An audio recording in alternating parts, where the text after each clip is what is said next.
If you sell BizOp or any sort of emotional sale, this video is probably going to make you an extra $100,000 this year, if not more.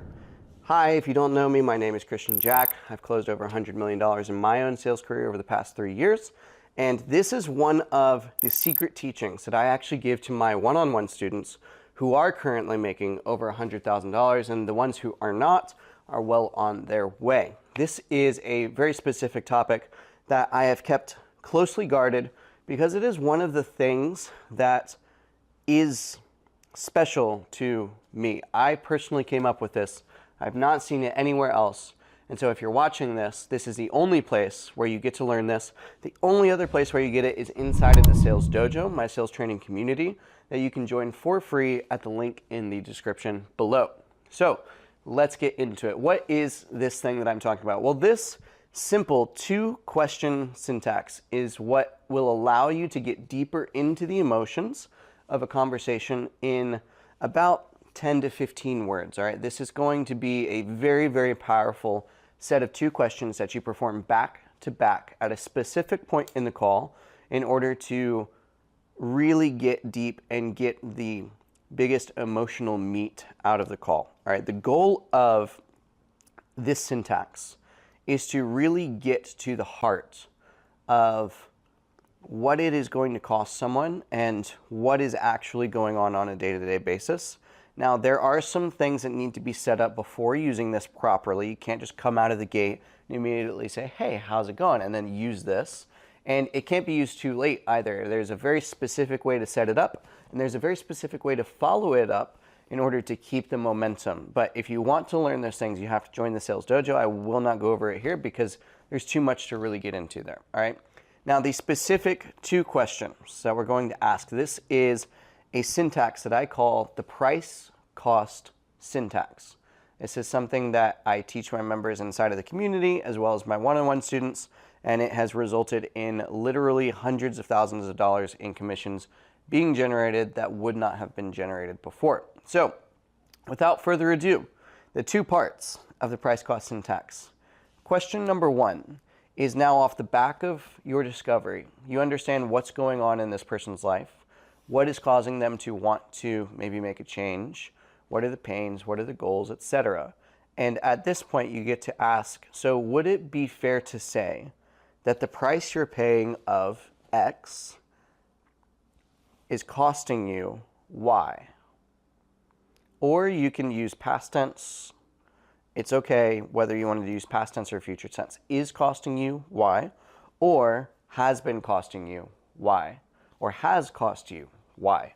Any way that you want to do it. There are specific nuances. If you really want to use this at a high level, I teach my students how to differentiate between whether somebody is more motivated by past versus present. So some nuances there. Join the dojo if you want to learn.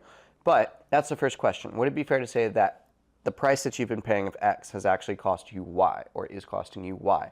Now, what X and Y are based off of your discovery.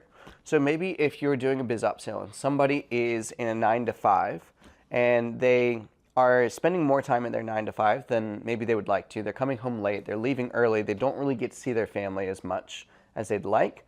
And so they feel like maybe their kids are growing up without them being present. Let's say it's a male, right? Father.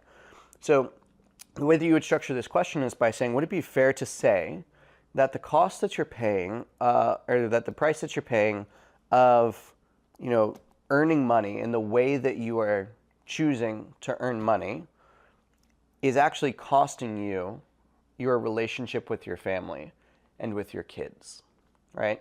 It's a very deep question. Like I said, you have to set it up the right way in order to get to this place where you really can use it. But this is all just based off of the discovery that you've already done previously. So you're kind of just summing up all of the discovery and finding the most important key points within that. And then you are using this first question of the price cost syntax in order to just bring it all into the foreground and just putting the mirror, if you will, back on the person based off of what they've told you so far in this, 10 minutes beforehand with your discovery, maybe 15, 20, depending on how deep it is, right? Now, that's great. That is step 1, and that's really where most people stop. However, there is step 2, of the price cost syntax. So step one, we are basically just holding the mirror up to somebody and basically asking, would it be fair to say that I am seeing things correctly and that this is what I'm seeing? Are we on the same page? And you're getting their buy-in. They're like, yes, right? That is the case.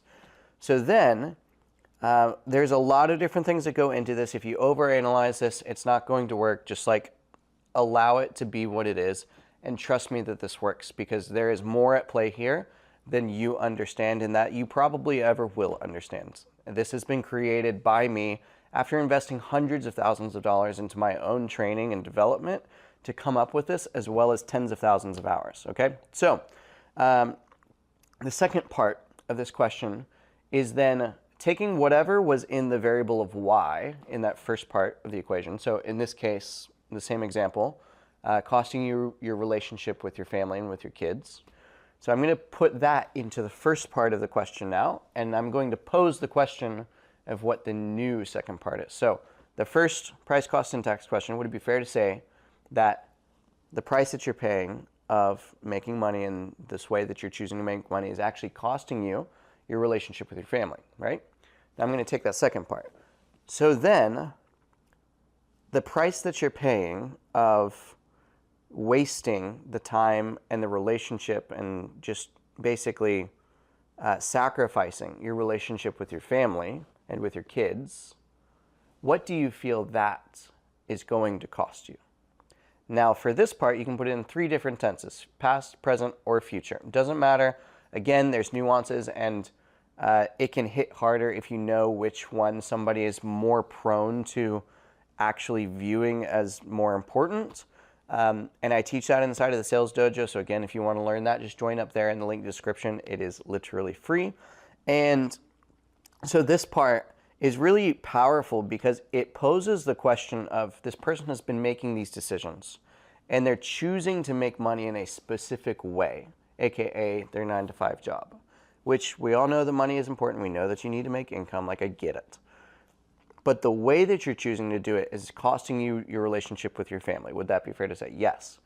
So then the price that you're paying of sacrificing your relationship with your family, what do you feel that has cost you over the past 8 years of working that job, of coming home late when your kids are already in bed and leaving before they get up and really only spending the weekends with them, but then even on the weekends you're distracted, right? I'm just using everything that they have given me in Discovery to fill the blanks in these two questions to come up with this, again, what's called the price cost syntax.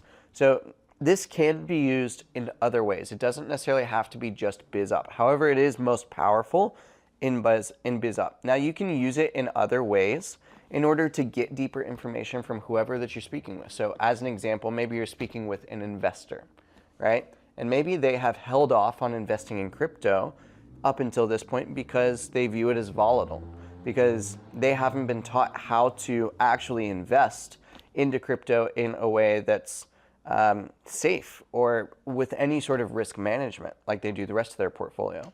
And so the way that I would use this question in this case would be, so the price that you're paying of, just not really putting adequate time and effort into figuring out how to properly invest into cryptocurrency and into the markets as you want to,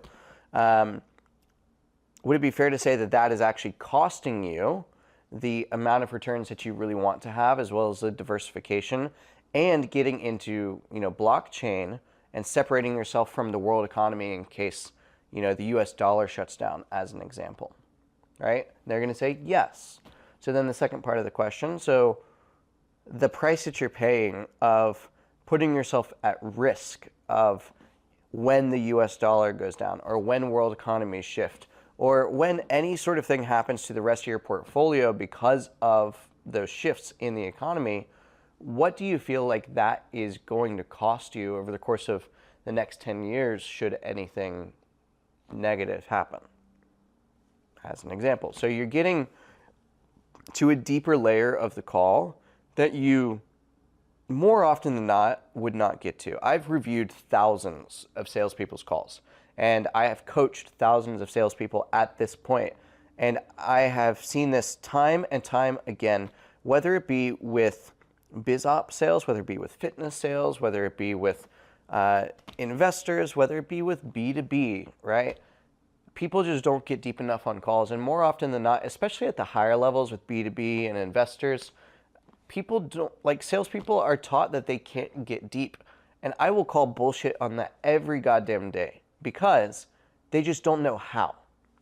And there's a difference between saying that something cannot be done and saying that I haven't seen it done or I haven't been shown how to do it, or every time that I try to do it, it just doesn't quite work out. I end up getting flustered, or the person gets mad at me and I end up losing the deal and I lose frame, whatever it might be.